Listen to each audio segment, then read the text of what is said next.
नमस्कार, जोहार। मैं नेहा सिंह और आप देख रहे हैं न्यूज झारखंड। समय हो चला है झारखंड की खबरों को जानने का, उससे अपडेट होने का। उससे पहले अगर आप न्यूज झारखंड चैनल पर नए हैं तो चैनल को सब्सक्राइब करके बेल आइकन प्रेस कर लीजिए, जिससे खबरों का अपडेट आपको मिलता रहे। तो चलिए जानते हैं आज की सुबह से लेकर शाम तक की बड़ी खबरों की। झारखंड में मौसम ने ली करवट। मेघ गर्जन, तेज हवा के साथ हुई बारिश। मई के पहले हफ्ते तक जारी रहेगा बारिश। झारखंड में मौसम ने एक बार फिर करवट ली है। आज भी झारखंड के ज्यादातर जिलों में मौसम का मिजाज बिगड़ा हुआ है। सुबह से ही कई जिलों में बादल छाए हुए हैं और दोपहर बाद कई जिलों में तेज हवाओं के साथ हल्के से लेकर मध्यम दर्जे की बारिश रिकॉर्ड की गई है। इस दौरान कई क्षेत्रों में ओलावृष्टि भी हुई है। मौसम विभाग ने शाम तक कई अन्य जिलों में भी बारिश का अलर्ट जारी किया गया है। इस दौरान लोगों को सावधान और सतर्क रहने की सलाह दी है। मौसम केंद्र रांची ने आज के लिए विशेष चेतावनी जारी करते हुए बताया कि राज्य के पूर्वी और आसपास के मध्य भागों में 50 से 60 किलोमीटर प्रति घंटे की रफ्तार से तेज हवाएं चल सकती हैं। इसके साथ वज्रपात की आशंका भी जताई जा रही है। वहीं राज्य के अन्य हिस्सों में 40 से 50 किलोमीटर प्रति घंटे की रफ्तार से हवा चलने और गरज चमक के साथ बारिश होने का अलर्ट जारी किया गया है। पूर्वानुमान के मुताबिक 1 मई से 5 मई तक राज्य में मौसम का मिजाज लगभग ऐसा ही बना रहेगा। इस दौरान आंशिक रूप से बादल छाए रहेंगे। कई स्थानों पर हल्की से मध्यम बारिश हो सकती है। साथ ही गरज चमक और तेज हवा का सिलसिला जारी रहेगा। गुमला में चप्पल से पिट गए राजस्व कर्मचारी। जमीन सीमांकन को पहुंची थी अंचल की टीम। ग्रामीणों ने किया हंगामा। गुमला जिले के चैनपुर प्रखंड के केड़ेग खेड़ा गांव में चैनपुर अंचल की टीम पर ग्रामीणों ने हमला कर दिया। जमीन सीमांकन को पहुंची अंचल की टीम की कार्रवाई को लेकर ग्रामीणों ने न केवल हंगामा किया बल्कि मारपीट तक कर दी। इस दौरान राजस्व कर्मचारी सुजीत कुमार सिन्हा को एक महिला ने चप्पल से पीटा। इस पूरे घटनाक्रम का किसी ने वीडियो बना लिया, जो अब सोशल मीडिया पर तेजी से वायरल हो रहा है। जानकारी के अनुसार शिव प्रसाद नामक व्यक्ति की ऑनलाइन आवेदन के आधार पर अंचल कार्यालय की टीम विवादित जमीन की मापी के लिए गांव पहुंची थी। टीम में राजस्व कर्मचारी सुजीत कुमार सिन्हा, नरेंद्र सेठ और अंचल अमीन उमाशंकर उरांव शामिल थे। हालांकि नियमानुसार पुलिस बल की मौजूदगी में सीमांकन होना था, लेकिन टीम पुलिस के पहुंचने से पहले ही मौके पर पहुंच गई। ठीक इसी समय मौके पर मौजूद ग्रामीण आक्रोशित हो गए। जैसे ही टीम ने सीमांकन की प्रक्रिया शुरू करने की कोशिश की, गांव के कुछ लोग आक्रोशित हो उठे। देखते ही देखते स्थिति तनावपूर्ण हो गई। ग्रामीणों ने कर्मचारियों को घेर लिया। इसी दौरान एक महिला ने राजस्व कर्मचारी सुजीत कुमार सिन्हा पर चप्पलों से हमला कर दिया।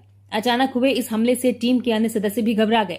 उपद्रवियों ने कर्मचारियों को खदेड़ खदेड़ कर पीटा। इसी तरह जान बचाकर भागने की कोशिश करते कर्मचारी पूरी तरह असहाय नजर आए। गिरिडीह में बस कार की सीधी टक्कर, 2 की मौके पर मौत, 5 घायल। शादी समारोह से लौट रहा था परिवार। गिरिडीह जिले के धनवार थाना क्षेत्र अंतर्गत लाल बाजार के पास गुरुवार सुबह एक भीषण सड़क हादसा हो गया।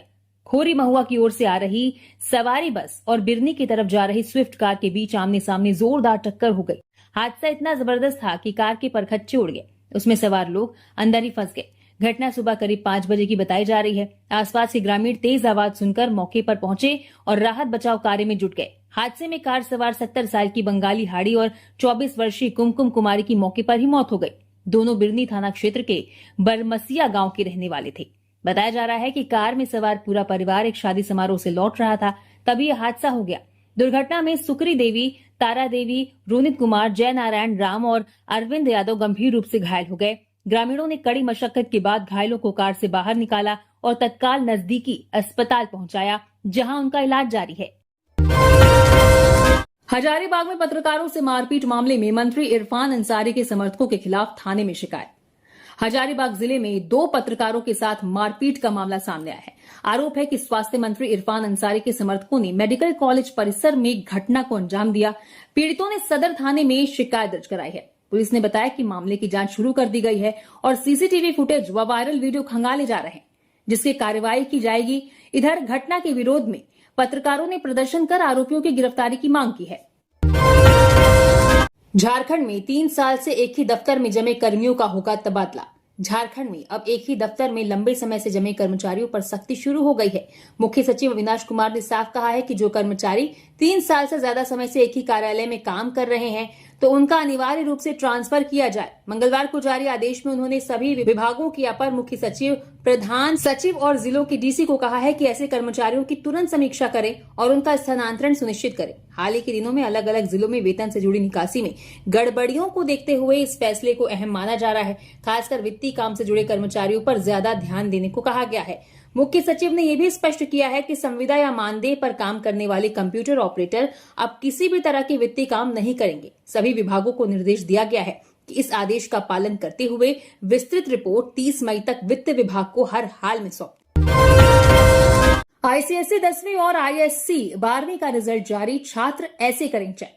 सीआईएससी ने आईसीएसई कक्षा 10वीं और आईएससी कक्षा 12वीं का रिजल्ट जारी कर दिया है। छात्र अपना रिजल्ट आधिकारिक वेबसाइट CISCE.org और results.cisce.org पर जाकर देख सकते हैं।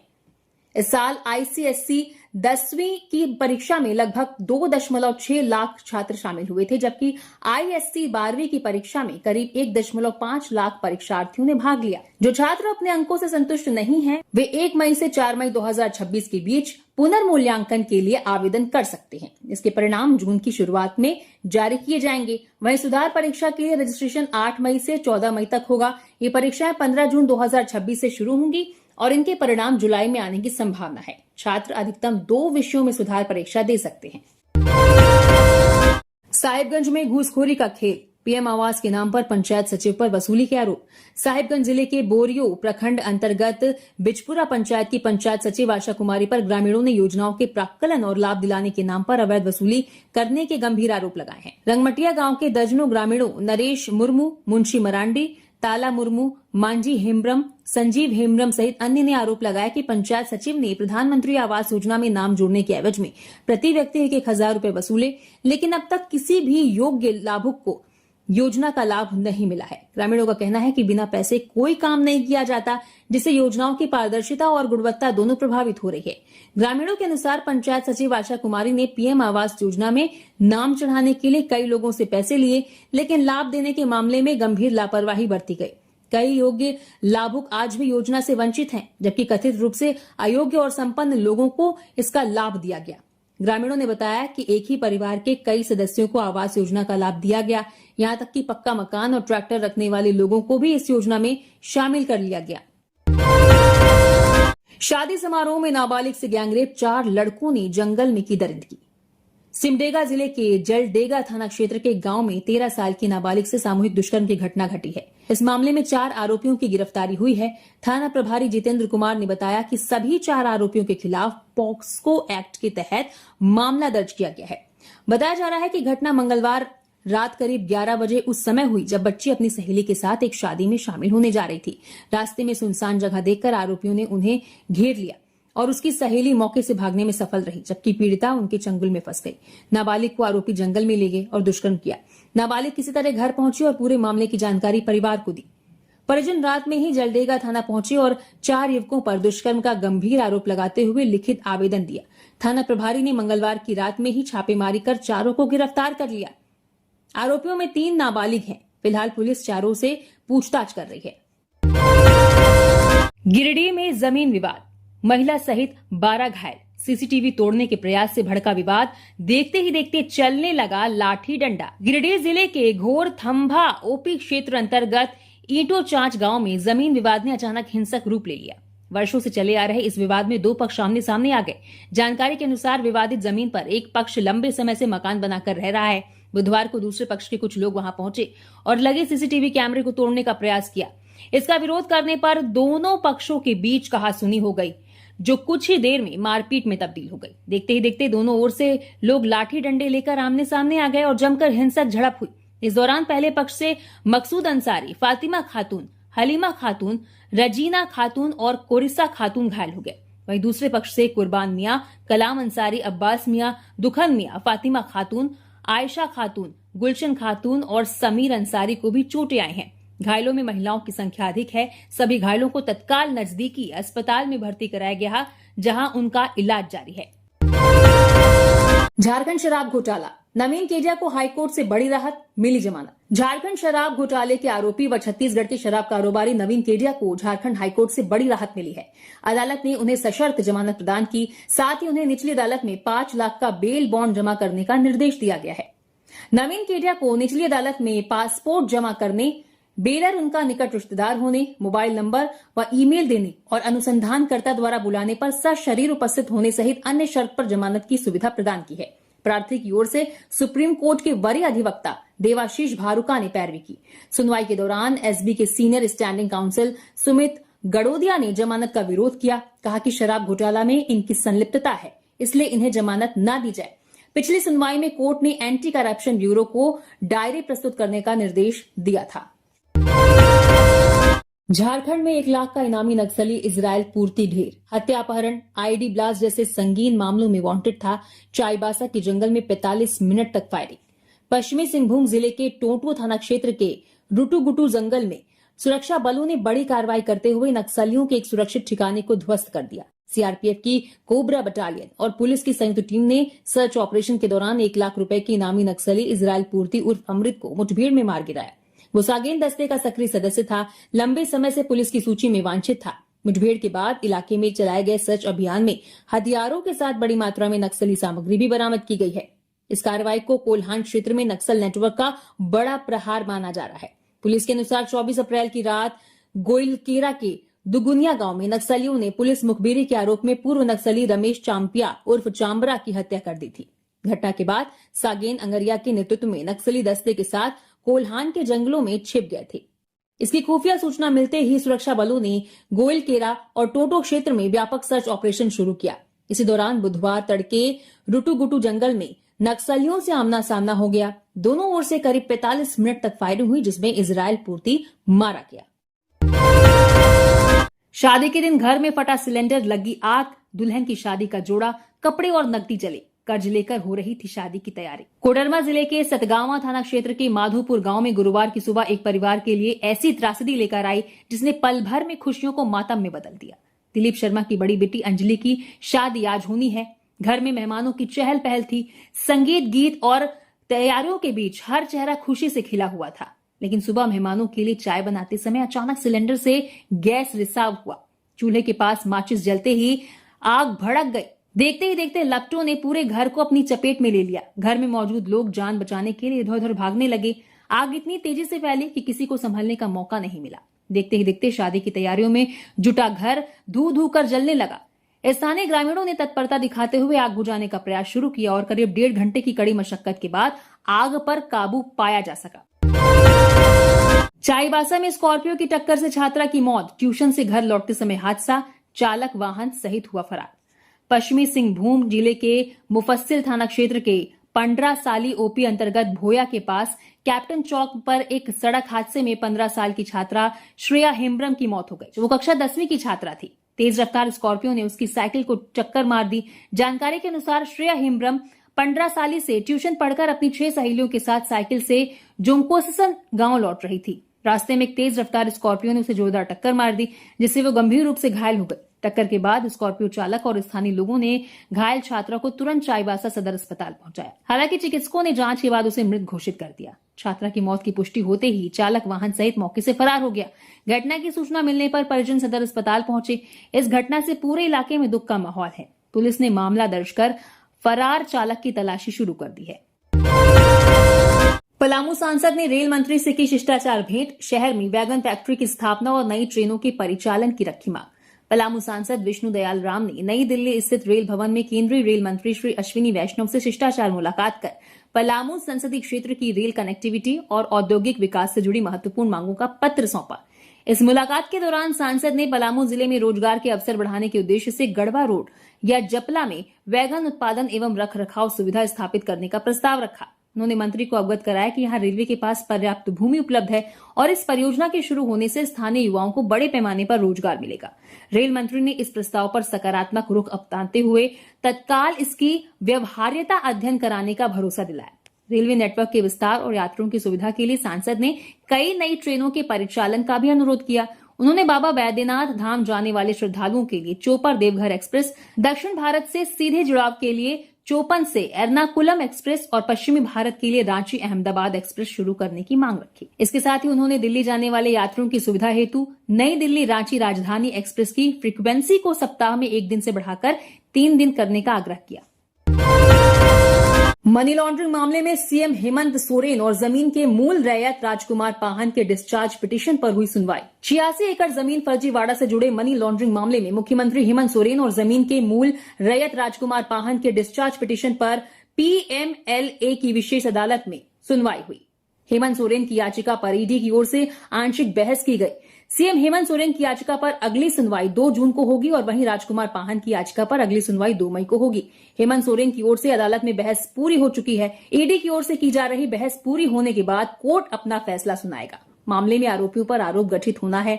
इससे पूर्व खुद को निर्दोष बताते हुए 5 दिसंबर 2025 को याचिका दाखिल कर हेमंत सोरेन ने आरोप मुक्त करने की गुहार लगाई थी। मामले में ईडी ने कई बार छापेमारी की थी। जांच एजेंसी ने कई लोगों को समन जारी कर ईडी दफ्तर पूछताछ के लिए बुलाया था। मुख्यमंत्री हेमंत सोरेन समेत करीब 1.5 दर्जन लोगों के खिलाफ ईडी ने जांच करते हुए चार्जशीट दाखिल की है। रिम्स ने एमएचए छात्रा ओली विश्वकर्मा का नामांकन किया रद्द। रिम्स प्रबंधन ने मास्टर ऑफ हॉस्पिटल एडमिनिस्ट्रेशन की छात्रा ओली विश्वकर्मा का नामांकन रद्द कर दिया है। ओली पर डेंटल सर्जरी की छात्रा के साथ दुष्कर्म की साजिश रचने का आरोप है और वो फिलहाल जेल में है। जानकारी के अनुसार फर्जी जाति प्रमाण पत्र के आधार पर दाखिला लेने के मामले में ये कार्रवाई की गई है। नामांकन के समय ओली की ओर से दिए गए अनुसूचित जनजाति के प्रमाण पत्र की जांच के लिए रामगढ़ के डीसी ने विशेष समिति गठित की थी। जांच में समिति ने पाया कि आरक्षण का लाभ लेने के लिए गलत तरीके से प्रमाण पत्र बनवाया गया था। रिपोर्ट में प्रमाण पत्र को फर्जी करार दिया गया, जिसके बाद रिम्स प्रबंधन ने नामांकन रद्द करने का फैसला लिया। गौरतलब है कि बीते 9 अप्रैल को ओली ने अपना जन्मदिन बताकर डेंटल सर्जरी की छात्रा को फ्लैट पर बुलाया था। आरोप है कि वहां केक में नशीला पदार्थ मिलाकर उसे बेहोश किया गया। इसके बाद ओली के दोस्त मोहम्मद दानिश ने छात्रा के साथ दुष्कर्म किया। मामला प्रकाश में आने के बाद पुलिस ने त्वरित कार्रवाई करते हुए आरोपियों को गिरफ्तार कर जेल भेज दिया। पाकी रोड की बदहाली पर फूटा जनाक्रोश। जेएमएम के युवा नेता सन्नी शुक्ला ने दी सड़क जाम करने की चेतावनी। पलामू प्रमंडल के हृदय स्थल मेदिनी नगर की प्रमुख लाइफलाइन पाकी रोड इन दिनों अपनी बदहाली के इस कारण स्थानीय निवासियों के लिए मुसीबत का सबब बन गई है। सड़क की जर्जर स्थिति और प्रशासन की उदासीनता से नाराज झामुमो युवा नेता सन्नी शुक्ला और स्थानीय नागरिकों ने कड़ा विरोध प्रदर्शन किया है। सन्नी शुक्ला ने 2 टूक शब्दों में चेतावनी दी है कि यदि अगले 2 दिनों के भीतर सड़क की मरम्मती और गड्ढों को भरने का कार्य शुरू नहीं किया गया तो पाकी रोड को पूरी तरह से जाम कर दिया जाएगा। ये मार्ग शहर के लिए बेहद महत्वपूर्ण है क्योंकि यहाँ GLA कॉलेज, मेडिकल कॉलेज, कई बड़े अस्पताल और शिक्षण संस्थान स्थित हैं। इसके बावजूद चरकी भट्टा क्षेत्र में सड़क पर बने जानलेवा गड्ढे दुर्घटनाओं को दावत दे रहे हैं। स्थानीय लोगों को खुद ही मिट्टी और पत्थर डालकर इन गड्ढों को भरने की कोशिश करनी पड़ रही है ताकि किसी की जान न जाए। प्रदर्शनकारियों ने नगर निगम और जिला प्रशासन पर तंज कसते हुए कहा कि ऐसा लगता है जैसे गड्ढे ही अब इस शहर की पहचान बन गए हैं। इस विरोध प्रदर्शन के दौरान जितेंद्र पांडे, संकट मोचन, उमेश अग्रवाल, सुमित पांडे सहित बड़ी संख्या में स्थानीय लोग मौजूद रहे, जिन्होंने प्रशासन से अविलंब राहत की मांग की है। रांची में प्रधानमंत्री आवास योजना शहरी 2.0 के विशेष कैंप का हो रहा आयोजन। वंचितों को मिलेगा मौका। प्रधानमंत्री आवास योजना 2.0 के तहत रांची नगर निगम द्वारा शहर के विभिन्न वार्डों में विशेष कैंप का आयोजन किया जा रहा है। ये कैंप घटक 1 के अंतर्गत आयोजित किए जा रहे हैं, जिसका उद्देश्य ऐसे पात्र और वंचित लाभुकों तक योजना का लाभ पहुंचाना है। नगर निगम के अनुसार इन कैंपों में भारत सरकार द्वारा निर्धारित मानकों के अनुरूप योग्य लाभुकों से आवेदन प्राप्त किए जाएंगे। विशेष रूप से उन परिवारों को प्राथमिकता दी जा रही है जिनके पास देश में कहीं भी पक्का मकान नहीं है। योजना के तहत आवेदन महिला मुखिया के नाम से करना अनिवार्य है, जिसमें पति, पत्नी और अविवाहित बच्चे शामिल होंगे। लाभुक या उसके परिवार के किसी सदस्य के नाम पर पूरे भारत में कहीं भी पक्का मकान नहीं होना चाहिए। साथ ही जो लोग पहले से केंद्र या राज्य सरकार की किसी आवासीय योजना का लाभ ले चुके हैं, वे इसके लिए पात्र नहीं होंगे। आर्थिक रूप से कमजोर वर्ग EWS के अंतर्गत आने वाले परिवार आवेदन कर सकते हैं जिनकी वार्षिक आय 3 लाख रुपए से कम है। लोगों को आवेदन के लिए जरूरी दस्तावेजों में आवेदकों को भूमि से संबंधित अद्यतन कागजात, परिवार के साथ घर की फोटो, 2 पासपोर्ट साइज फोटो, पति पत्नी का आधार कार्ड और मतदाता पहचान पत्र की छाया प्रति, बैंक पासबुक, आय प्रमाण पत्र, आवास होल्डिंग रसीद, स्व प्रमाण पत्र तथा भारत में कहीं भी पक्का मकान नहीं होने का शपथ पत्र प्रस्तुत करना होगा। अनियंत्रित कार दुकान में जा घुसी, बाल बाल बचे लोग। रांची जिले के सदर थाना क्षेत्र स्थित तिरिल बस्ती में आज सुबह एक कार अनियंत्रित होकर दुकान में घुस गई। हालांकि गनीमत रही कि दुकान में सामान ले रहे ग्राहकों की जान बच गई। कार चालक पेशे से शिक्षक बताए जा रहे हैं। जानकारी के अनुसार तिरिल बस्ती स्थित एक मेडिकल शॉप में ग्राहक सामान ले रहे थे, तभी अचानक एक अनियंत्रित कार दुकान में घुस गई। ग्राहकों ने किसी तरीके से अपनी जान बचाई। वहीं इस हादसे में सड़क पर खड़ी स्कूटी और दुकान को नुकसान पहुंचा है। सदर थाना प्रभारी कुलदीप कुमार ने इस संबंध में बताया कि अब तक दोनों पक्षों की ओर से कोई आवेदन नहीं दिया गया है। कार चालक ने नुकसान की भरपाई करने की बात कही है, जिसके बाद लोगों ने आपसी समझौता कर लिया है। गिरिडीह में संतोषी माता मंदिर महोत्सव में उमड़ी आस्था की भीड़। कलाकारों ने पेश की झांकी। गिरिडीह शहर के मकतपुर में प्रसिद्ध संतोषी माता मंदिर प्राण प्रतिष्ठा महोत्सव के तीसरे दिन बुधवार की रात भक्ति का अद्भुत नजारा देखने को मिला। अचानक बदले मौसम और बारिश के बावजूद भक्तों की भारी भीड़ मंदिर परिसर में जुटी रही, जो देर रात तक भजनों में लीन रहे। इस दौरान वाराणसी से आए कलाकारों की टीम के द्वारा भव्य झांकियों की प्रस्तुति की गई। झांकियों के माध्यम से कलाकारों ने मां संतोषी की महिमा और मां दुर्गा की महिमा की प्रस्तुति दी। चतरा में NH-22 पर ट्रक चालकों की मनमानी से रोज लग रहा जाम, सिस्टम बना मूक दर्शक। चतरा जिले के डोभी मुख्य मार्ग NH-22 के लरकुआ मोड़ इलाके में इन दिनों ट्रक चालकों की मनमानी और प्रशासनिक लापरवाही के कारण रोजाना भीषण जाम की स्थिति बन रही है। DAV स्कूल से लेकर सिड़गड़ा जंगल और संघरी घाटी तक वाहनों की लंबी कतारें लग रही हैं, जिससे आम यात्रियों को भारी परेशानी झेलनी पड़ रही है। सबसे अधिक दिक्कत शादी विवाह जैसे आयोजनों में जा रहे लोगों को हो रही है। कई बार दूल्हे की गाड़ी घंटों जंगल में जाम में फंसी रह जाती है। स्थानीय लोगों का आरोप है कि ट्रक चालक सड़क पर ही बेतरतीब ढंग से वाहन खड़ा कर आराम करने लगते हैं, जिससे सड़क सकरी हो जाती है और आवागमन पूरी तरह से बाधित हो जाता है। विपरीत दिशा से आने वाले बड़े वाहनों के कारण छोटे चार पहिया वाहन पूरी तरह फंस जाते हैं। स्थिति तब और गंभीर हो जाती है जब कुछ ट्रक चालक शराब के नशे में वाहन हटाने के बजाय लोगों से उलझ जाते हैं और बदसलूकी पर उतर आते हैं। स्थानीय लोगों ने पुलिस पेट्रोलिंग और PCR टीम की कार्यशैली पर भी सवाल उठाए हैं। आरोप है कि घाटी क्षेत्र में रात के समय नियमित गश्त नहीं होती और PCR में तैनात कर्मी सड़क किनारे वाहन खड़ा कर आराम करते नजर आते हैं, जिससे ट्रक चालकों का मनोबल बढ़ता जा रहा है। 3 दिनों की रिमांड के बाद हजारीबाग CWC के प्रबंधक की कोर्ट में पेशी, भेजा गया जेल। 1 लाख रिश्वत लेते गिरफ्तार किए गए केंद्रीय भंडारण निगम हजारीबाग के प्रबंधक रविरंजन कुमार 3 दिनों की पुलिस रिमांड के बाद CBI कोर्ट में पेश किए गए। इसके बाद अदालत ने उन्हें न्यायिक हिरासत में जेल भेज दिया। दरअसल बीते 24 अप्रैल को CBI ने हजारीबाग CWC के प्रबंधक रविरंजन कुमार को 1 लाख रिश्वत लेते रंगे हाथों गिरफ्तार किया था। इसके बाद CBI ने कोर्ट के आदेश लेकर उन्हें रिमांड पर लेकर 3 दिनों तक पूछताछ की थी। बता दें कि हजारीबाग के केंद्रीय भंडारण निगम में रिश्वत और भ्रष्टाचार का खेल चलने की शिकायत CBI को मिली थी। सूचना के आधार पर CBI ने जाल बिछाकर प्रबंधक रविरंजन कुमार को रिश्वत लेते रंगे हाथ गिरफ्तार कर लिया। इसके बाद रविरंजन कुमार के बिहार के औरंगाबाद जिला स्थित पैतृक आवास पर CBI ने छापेमारी की थी, जहां से 21 लाख कैश के अलावा जमीन और कई संपत्ति के दस्तावेज बरामद किए गए। दूल्हे ने जयमाला से पहले दुल्हन से लिया चूल्हे में खाना बनाने का वचन। सोशल मीडिया पर बुधवार को एक वीडियो तेजी से वायरल हुआ, जिसमें स्टेज पर दूल्हा अपनी होने वाली पत्नी से वचन लेता है कि रसोई गैस खत्म होने पर वो चूल्हा जलाकर खाना बनाएगी। ये सुनते ही वधु पक्ष के लोग सकपका गए। इससे पहले कि घरातियों और बारातियों के बीच तनाव बढ़ता, वधु ने भी दृढ़ता से वचन दिया कि चूल्हे पर खाना बनाना ही नहीं, जरूरत पड़ी तो खेतों में भी काम कर सकती हूँ। ये सुनते ही तालियां गूंज उठी। फिर वर वधु ने एक दूसरे को माला पहनाई। राजमहल सांसद विजय हांसदा पहुंचे पाकुड़, कहा वास्तविक मतदाताओं का नाम मतदाता सूची से ना कटे, सजग रहे कार्यकर्ता। राजमहल लोकसभा सांसद विजय हांसदा ने पाकुड़ जिला मुख्यालय के परिषदन भवन में SIR मुद्दे पर बयान दिया। उन्होंने कहा कि झारखंड मुक्ति मोर्चा के कार्यकर्ता ये सुनिश्चित करने के लिए मुस्तैद हैं कि वास्तविक मतदाताओं के नाम मतदाता सूची में बने रहें। सांसद हांसदा 1 दिवसीय दौरे पर पाकुड़ पहुंचे थे। सांसद विजय हांसदा ने पश्चिम बंगाल और असम चुनावों के साथ साथ SIR के मुद्दे पर भी बात की। उन्होंने बताया कि राज्य में SIR प्रक्रिया शुरू होने वाली है। झामू कार्यकर्ताओं को निर्देश दिया गया है कि वे वास्तविक मतदाताओं के नाम मतदाता सूची में शामिल रहें। ये सुनिश्चित करने के लिए पूरी तरह सजग रहे। विजय हांसदा ने जानकारी दी कि इस मुद्दे पर केंद्रीय समिति के साथ साथ जिला समिति की बैठकें भी हो चुकी हैं। इन बैठकों में कार्यकर्ताओं को कई प्रकार की जानकारी दी गई है।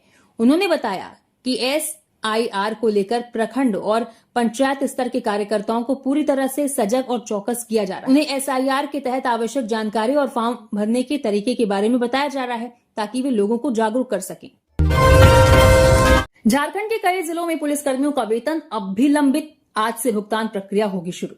झारखंड में पुलिसकर्मियों के वेतन भुगतान की प्रक्रिया अब धीरे धीरे पटरी पर आ रही है। मुख्यालय के साथ साथ धनबाद, गढ़वा, लातेहार और लोहरदगा जैसे कई जिलों में पुलिस अधिकारियों और कर्मियों के खातों में वेतन भेज दिया गया है, जिससे उन्हें राहत मिली है। हालांकि रांची, पलामू, हजारीबाग और बोकारो जैसे जिलों में अभी भी वेतन लंबित है। विभाग के अनुसार तकनीकी और प्रक्रियागत कारणों से देरी हुई है, लेकिन आज से इन जिलों में भी भुगतान प्रक्रिया शुरू की जा रही है और अगले 1 से 2 दिनों में सभी को वेतन मिलने की उम्मीद है। जानकारी के अनुसार वेतन जारी करने से पहले पुलिस अधिकारियों और कर्मियों को एक फॉर्म भरना अनिवार्य किया गया है। फॉर्म भरने की प्रक्रिया पूरी होते ही संबंधित कर्मियों के बैंक खातों में पैसा ट्रांसफर किया जा रहा है।